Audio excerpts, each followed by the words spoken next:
Ce sont finalement 787 000 foyers nouveaux qui ont payé l'impôt sur le revenu en 2013 pour la première fois, qui sont entrés dans l'impôt. Et voilà qui nous amène à l'appel d'air du Portugal. Le pays qui cherche à rebondir tente un pari. Il ouvre grand ses portes en proposant une exonération totale d'impôts pendant 10 ans.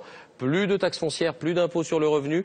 Des centaines de retraités européens, français, mais aussi anglais, allemands ou scandinaves sont en train de s'y installer. Fabien Chadeau, Raphaël Durosel sur place. On la surnomme la Californie européenne, la côte sud du Portugal. Car ici, à Lagos, le thermomètre ne descend jamais en dessous de 20 degrés.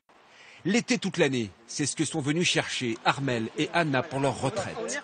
Elles veulent quitter la région parisienne et s'installer ici. Cet agent immobilier franco-portugais leur a trouvé un appartement dans cette marina. Donc il se trouve finalement donc au 3e étage, c'est au dernier étage, c'est l'appartement qui se trouve juste là. Donc c'est un séjour qui fait à peu près 30 mètres carrés, qui donne donc sur une belle terrasse, qui fait à peu près 25 mètres carrés la terrasse. Et vous avez la vue sur la mer et sur la marina. Et à l'intérieur, 4 pièces, une cuisine luxueuse et des finitions haut de gamme, au total 110 mètres carrés pour 380 000 euros. Un prix théorique, car ici la marge de négociation est grande. Ce sont des appartements qui sont en vente depuis à peu près 4-5 ans. Ils n'ont pas trouvé d'acheteurs parce qu'effectivement la crise est arrivée, le marché donc c'est le moment quand même de faire des offres.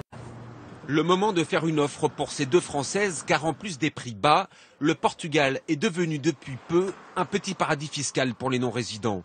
Le pays compte sur ses consommateurs à fort pouvoir d'achat pour relancer son économie. Pour attirer les retraités européens, le gouvernement portugais leur a fait un joli cadeau fiscal. Depuis le 1er janvier 2013, ceux qui viennent ici pour la première fois et qui vivent au Portugal plus de 6 mois de l'année ne paient pas d'impôt sur leur pension de retraite. Plus d'impôts sur le revenu pendant 10 ans. Un argument de plus pour Armel et Anna, qui se décident à faire une offre. Pour elles, ce coup de pouce représente une économie de 6 000 euros par an. Là, d'un seul coup, pouf, on se retrouve avec 10 ans sans payer d'impôts.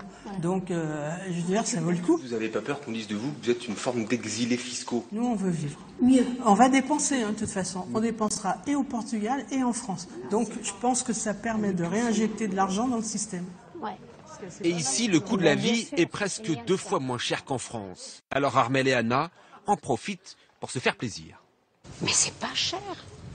100 euros.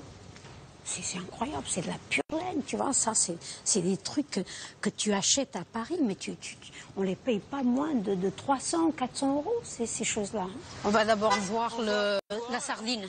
Ce cadeau fiscal accordé aux retraités étrangers, qu'en pensent les Portugais dont les impôts ont doublé depuis le début de la crise? Que les étrangers bénéficient d'une réduction d'impôts, ça ne me choque pas si ça crée de l'emploi pour nous. Avec ce dispositif, le gouvernement espère faire venir 20 000 retraités étrangers en moyenne tous les ans. L'actualité judiciaire.